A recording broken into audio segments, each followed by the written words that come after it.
In the north of ancient India, where Nepal is today, a figure emerged more than 2,500 years ago, one who would defy conventional understanding of wealth, power, and happiness. His name was Siddhartha Gautama, but he became known throughout the world by the name of Buddha. His tale starts when the nobleman Suddhodana, king of the Shakya clan, and his wife were attempting to have a male heir to succeed him, but were encountering obstacles. In a dream, Queen Maya was visited by a large white elephant with 6 ivories. The kingdom's priests indicated that this was a very hopeful sign that the sovereign was finally pregnant and that her son was destined to be a powerful leader. The queen gave birth to her son during a journey to the beautiful Lumbini garden, where she held on to the branches of a beautiful tree and brought her son into the world.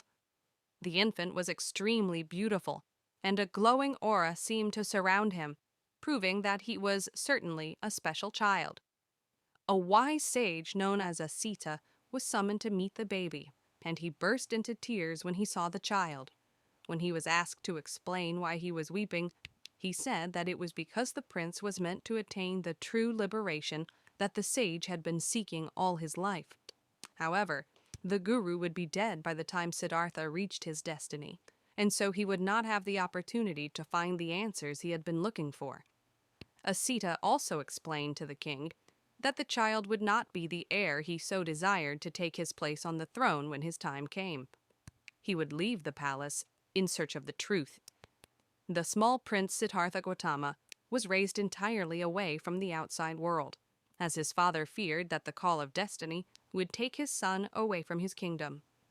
When Siddhartha Gautama came of age, he was offered several young princesses to choose as his wife. He decided on Yasodhara, who was known for her beauty and virtue. The king gifted the couple 3 magnificent palaces, one perfect for the summer, another ready for the rainy monsoon season, and a winter palace. They were known as the palaces of the 3 pleasures, where the couple had all the material goods they needed for a joyful life. The couple were blessed with the birth of a healthy child named Rahula, and the king was overjoyed as his succession seemed assured.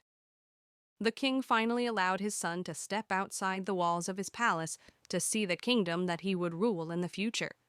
But the prince's route was carefully selected so that he would not encounter the world's misery. However, although he was in touch with the beauties of the world, Siddhartha came across as a man who was suffering from a serious illness, which he had never seen before. It pained him to think that people dear to him could also be subject to such ailments. He had never come across old people either, so elderly that almost all of their strength had deserted them. He began to reflect on the finitude of life and the inevitability of death.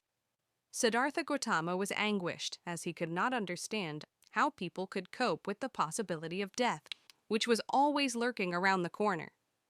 Then he met a homeless man who looked poor, but had an unshakable spirit, brimming with confidence and peace. The prince went to the ascetic man and was told that he had renounced his life of comfort to free his spirit from the suffering of the world.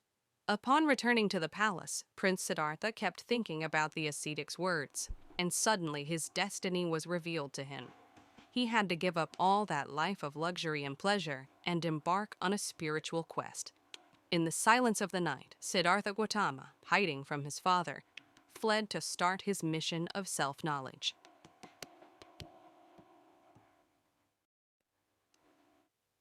Prince Siddhartha Gautama had abandoned his luxurious way of life and started his journey of self-knowledge.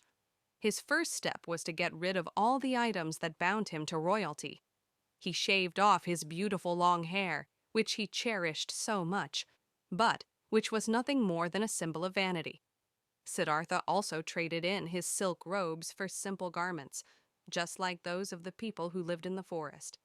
He was now alone, away from all the adulation of his wealthy court. Siddhartha Gautama had relinquished everything that bound him to his old way of life and set out across the world looking for those who could help him achieve his goal. Siddhartha Gautama learned the art of meditation from the master Alara Kalama and perfected the technique of the realm of nothingness, where the Buddha's mind could detach itself from material awareness and perceive only the infinite. However, even though he considered this lesson valuable, Siddhartha still thought it was not the answer he was looking for to find enlightenment. He then began to meditate with the master Uddaka Ramaputta, who taught him new meditation techniques that improved his self-reflection. The young Gautama appreciated the lessons, but noted that, whilst useful, they were not enough. Siddhartha Gautama then set off for the king of Magadha, where ascetics gathered to practice together. Like Siddhartha, they had renounced the comforts of life and lived simply. When they observed the newcomer's commitment and the way he gave himself to his daily practices, the ascetics were certain that Siddhartha Gautama was the one to find enlightenment. Along with the ascetics, Siddhartha learned to transcend the suffering that his body felt due to pain and hunger. He came to fully master his body and senses, and nothing could disturb him. He hardly ate anything anymore, and so he became thinner and weaker. This period of Buddha's life became known as the 6-year fast. But Siddhartha noticed that his weakness was doing him more harm than good. It was keeping him from the path of wholeness, as even his reasoning was hampered. He would put an end to his fast by accepting an offering from a peasant woman. As a result, he was despised by the ascetics who thought he had given up on following the path they deemed righteous. Following the Great Fast, Siddhartha Gautama pondered and realized that all kinds of extremes are not beneficial and that he should choose the middle path, avoiding both indulgence and utter austerity. Siddhartha went on to believe that it was important to find balance both in spiritual practice and in life in general. After years of wandering and learning, Siddhartha stumbled across a beautiful fig tree. It became known as the Bodhi tree, and Siddhartha Gautama said that he would sit under its shade and would only stand up once he had found enlightenment. He made a cushion out of grass and foliage, then sat down with his face turned to the east. He took up his meditation, and the spirits of the world rejoiced. But the demons would not permit that ordinary mortal to break the chains that bound him to the material world.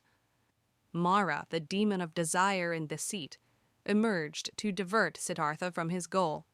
He tried to tempt Siddhartha in every way. Mara brought forth visions of beautiful women and attempted to distract Siddhartha with violent scenes, but neither the fear nor the desire elicited by Mara could distract Siddhartha Gautama. Then Mara dared Siddhartha to find someone who could bear witness in his favor, attesting to his right to enlightenment. That was when Siddhartha touched the ground with his hand, signaling that the earth itself was his witness. Then, on a full moon night, Siddhartha Gautama overcame ignorance and suffering after recalling his past lives, understanding the cycle of birth and death that happens according to karma, and ultimately grasping the 4 noble truths, which are the path to ending suffering. At sunrise, Siddhartha Gautama at last attained enlightenment, becoming Buddha, the enlightened one.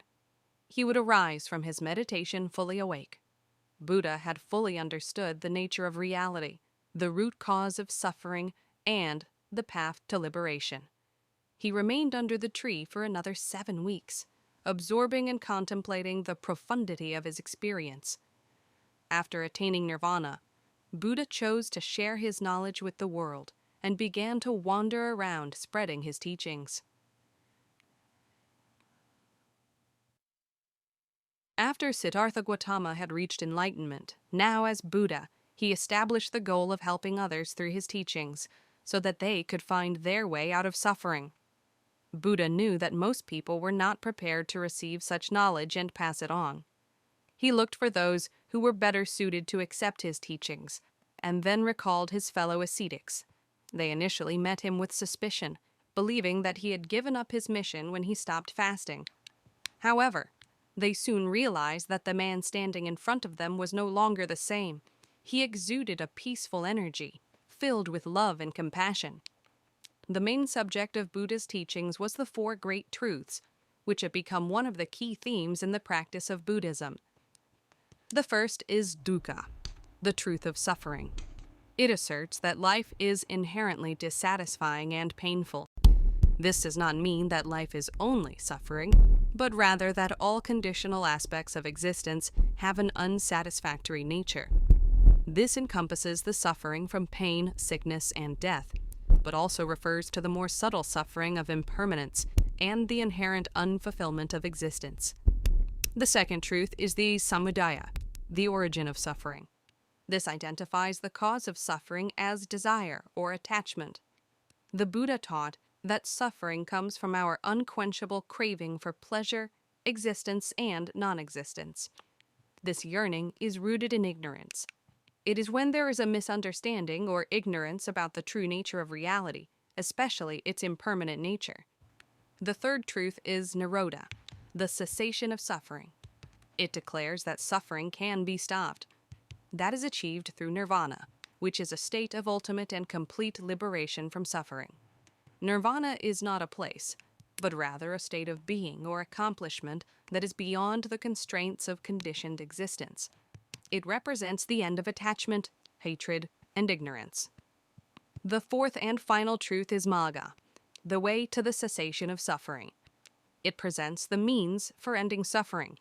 This method is the Noble Eightfold Path, which consists of right view, right resolve, right speech, right conduct, right livelihood, right effort, right mindfulness, and right samadhi. These truths became core foundations in Buddhist doctrine. Helped by his disciples, Buddhist teachings were followed by more and more people. After many journeys, Buddha eventually returned to his homeland and was reunited with his old father and his son Rahula, who became a Buddhist monk. After reaching the age of 80, Buddha declared that it was time to prepare to leave this world and reach final nirvana.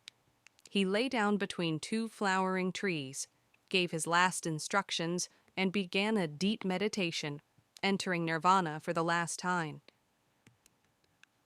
Buddha's body was cremated, and his relics dispersed and placed in sacred monuments, which became a place of veneration. Buddhism spread throughout the world, especially in China, Japan, and Korea.